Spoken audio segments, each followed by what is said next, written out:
나오면 질의하도록 하겠습니다. 예. 오늘 청문회를 좀 준비하면서 검찰의 그 감찰 기능 되게 중요하다는 것을 또 한 번 느끼게 되는데요. 대검의 감찰부장으로 계셨나요? 네. 예, 우리 윤석열 전 총장에 대해서 지금 이제 감찰 방해한 혐의로 징계 절차가 있었고 1심 법원에서 그 사실관계가 감찰 방해가 있었던 것으로 확인이 되었는데요. 그때 당시 4월 2일 한동수 감찰부장이시죠? 윤석열 총장에게 어떤 방해를 받았는지 조금 간략하게 설명해 주실 수 있나요? 제한된 시간이라 구체적인 말씀을 다 드리기 어려울 것 같습니다. 예컨대 채널A 사건과 한동훈 전 지금 이제 그 당대표 사이에 어떤 계속되는 소통 아니면 사주라고 볼 수 있는 부분들이 있었는데 그 부분들에 대해서 이러이러한 감찰을 진행하겠습니다라고 했는데 윤 총장께서 버럭 화를 내고 감찰을 갖다가 인권부 네. 인권위에다 옮기라고 했던가 아니면 좀 모욕적 언사를 많이 하셨다고 들었습니다. 네. 예. 감찰 방해로 감찰을 방해받은 거죠. 제가 피해자이죠.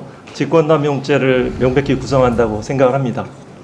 실형 사안이라고 생각합니다. 예. 네. 두 번째는 이제 윤석열 대검에서 이루어졌던 것 중에 판사 사찰, 네. 판사들의 성향이라든가 가족관계라든가 네. 이런 것들을 조사해서 네. DB로 보관하고 있었다는 점도 그 감찰의 네, 대상이었죠. 수사정보정책관실에서 판사 사찰, 판사의 개인적인 정보들 그리고 언론에 보도되면 굉장히 재판부가 재판에 영향을 미치는 그런 사유들 사법농단에서 수집된 수사에 수집된 자료들이 거기에 활용됐고 이 부분도 역시 직권남용죄를 구성하는 중대한 비범죄라고 생각합니다. 네, 비실명 나중에 처리된 밝혀질 겁니다. 처벌받으리라고 생각합니다. 예, 비실명 처리된 저도 그 자료를 21대 국회에 봤는데 네. 저도 이제 법조인이니까 이 사람은 누구다라고 이렇게 떠오를 정도의 굉장히 상세한 내용들이 적혀져 있더라고요. 네, 저도 법원에 근무했는데 제가 모르는 그런 부분들이 상당히 있더라고요. 참고인 본인에 대해서도 그런 설명을 적은 게 있었습니까? 네. 본인은 없었고 아는 지인에 대해서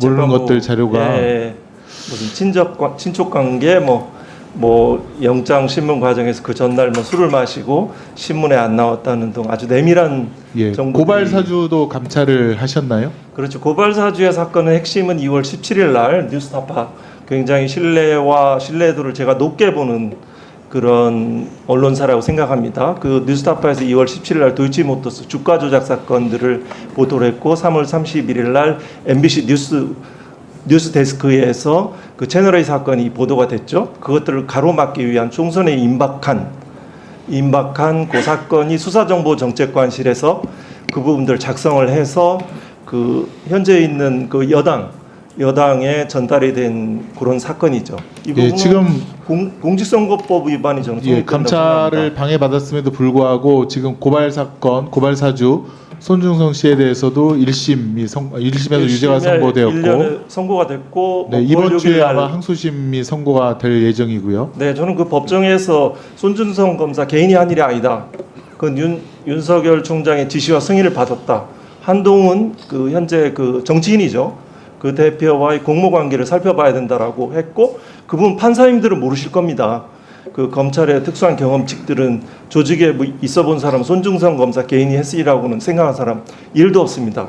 여기에 있는 검찰 출신 의원들 여야에 계시지만 근데 지금 문제가 예컨대 윤석열 전 총장에 대한 지금 그 징계에 대한 행정 사건이 1심에서는 사실로 확인되었다가 지금 항소심에서 뒤집혔다는 거죠. 절차가 좀 위반되었다라는 이유로. 네, 그게 징계 청구권자가 징계 심의에 관여할 수 없다는 조정을 절차에 관한 해석을 했는데요.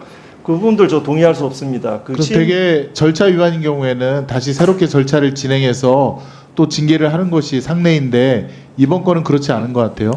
네, 징계 문제는 기본적인 범죄이고 또 관련돼서 상고도 안 했고요. 1심과 2심의 결론이 불일치한 사건이고 검사징계법 해석에 관한 문제이고 지금 이제 감찰 방해했듯이 윤석열 대통령이 지금 박정훈 대령에 대한 수사도 방해하고 있다. 또 백혜령 경정에 대한 마약 수사도 방해하고 있다는 여러 가지 의혹들이 있는데 이게 자꾸 반복되는 것 같은 느낌을 지울 수가 없는데 검찰의 감찰 강화에 대해서 혹시 뭐 체험하신 분으로서 의심할 수 있으면 얘기를 해주세요. 저한테 얼마만큼의 시간이 부여된지 모르겠습니다. 진술해도 될까요? 네, 1분간 하세요. 뭐 감찰 기능도 필요하죠. 근데 이제 핵심적인 부분은 저는 오늘 후보자 청문을 보면 검찰은 변하지 않을 것이다. 본질은 변하지 않을 거라는 생각을 합니다. 시대적 과제는 검찰 개혁이지만 또 시대 정치는 직접 민주주의의 강화라고 생각을 합니다. 세 가지 사례만 얘기하겠습니다. 직접 민주주의는 알 권리하고 표현의 자유하고 결정에 시민이 참여하는 겁니다.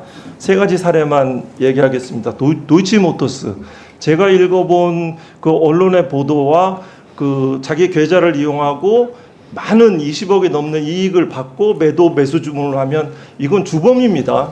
단순한 방조범이라고 어느 의원이 주범이죠. 해석해서 제가 놀라겠는데요. 그 기소해야지 검찰 내 수사권이 유지가 되는 거죠.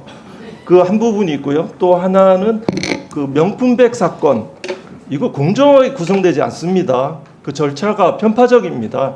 거기에서 기조부장이 이제 거기에서 그 정책기획과장이 간사하고 기조부장이 이제 그 구성에 참여를 하는데요. 거기에 이제 일방적인 무혐의 의견을 주장하는 그 당사자만 참석해서 하죠.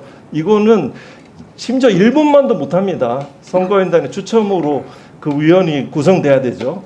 그 도이치모터스 저는 일반 시민들은 알선수재, 나아가 뇌물죄라고 생각합니다. 왜 시민들이 일반 시민이 생각하는 결정과 달라집니까? 또 하나 특수활동비. 왜 이렇게 얘기가 많습니까? 자료 공개하십시오.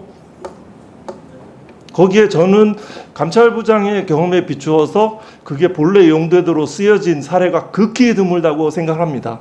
여기에 그 유상범 간사님, 또 곽규택 위원님, 또 주진우 위원님, 또 이성윤 위원님, 박균택 위원님 다 검찰 출신 국회의원들이죠. 네. 거기에 본래 용도대로 쓰신 분들 없습니다. 자료 네네. 공개하십시오. 네네, 정리해 네, 주시죠. 그러면은 불필요한 논쟁들이 다 없어집니다. 네, 안동수 참고인 수고하셨습니다. 네, 네, 네. 이상하겠습니다. 네.